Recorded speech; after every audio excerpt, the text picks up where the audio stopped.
एक बार फिर नरेंद्र मोदी ने अपनी कठपुतली ईडी को काम पर लगा दिया है। राग वही पुराना, नेशनल हेरल्ड केस है जिसमें कोई दम नहीं है।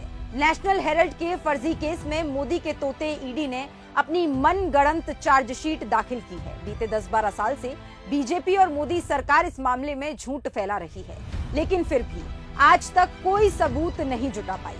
आपको बीजेपी के फर्जी ड्रामे की पूरी हकीकत जाननी चाहिए ताकि दूध का दूध और पानी का पानी हो जाए। सबसे पहले आप AJL के बारे में जानिए। एसोसिएटेड जर्नल्स लिमिटेड यानी कि AJL एक अखबार निकालती है, नाम है नेशनल हेरल्ड। नेशनल हेरल्ड की स्थापना नेहरू जी, रवि अहमद किदवई जी और पुरुषोत्तम दास टंडन जी जैसे लीडर्स ने की। ये अखबार आजादी की जंग में सबसे आगे रहा और ब्रिटिश हुकूमत के लिए नासूर बना।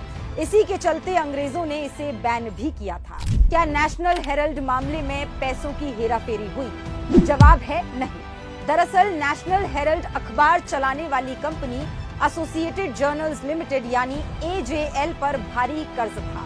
इसलिए कांग्रेस ने AJL को कर्जा चुकाने के लिए 90 करोड़ रुपए का लोन दिया। AJL इस लोन को वापस नहीं कर पाई, इसलिए कंपनी ने 700 शेयर धारकों की सहमति के बाद इस लोन को इक्विटी शेयर में बदल दिया और उन्हें सेक्शन 25 के तहत not for profit company young Indian को ट्रांसफर कर दिया। इस तरह की कंपनियों में एक भी पैसे का मुनाफा, डिविडेंड और सैलरी शेयर होल्डर्स को नहीं मिलती। यानी पैसों की हेराफेरी की बात सरासर झूठ है। क्या लोन देकर कांग्रेस ने कोई अपराध किया?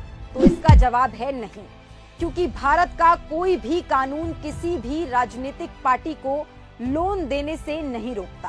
कांग्रेस ने तो ये लोन जनहित में दिया था।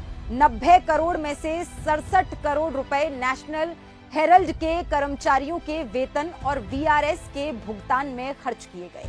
बाकी 23 करोड़ रुपए बिजली बिल और अन्य बकाया चुकाने में खर्च किए गए। यानी इस लोन से तो कांग्रेस ने स्वतंत्रता संग्राम की आवाज रहे अखबार को पुनर्जीवित करने का काम किया। क्या AJL के पास 5000 करोड़ की संपत्ति है?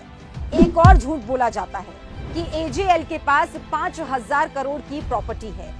खुद आयकर विभाग ने AJL की सारी प्रॉपर्टी का आकलन करीब 360 करोड़ रुपए किया है। क्या यंग इंडियन कंपनी ने AJL को टेक ओवर कर लिया? इसका जवाब भी नहीं है। सभी आय और संपत्ति हमेशा से ही एसोसिएटेड जर्नल्स लिमिटेड की रही है और आगे भी रहने वाली है, क्योंकि इन संपत्तियों का मालिकाना हक खुद कंपनी के पास है, ना कि किसी शेयर धारक के पास। साफ है, ईडी के सारे आरोप निराधार हैं। ये चार्जशीट उसने नरेंद्र मोदी के इशारों पर बीजेपी के ऑफिस में बैठकर तैयार की है।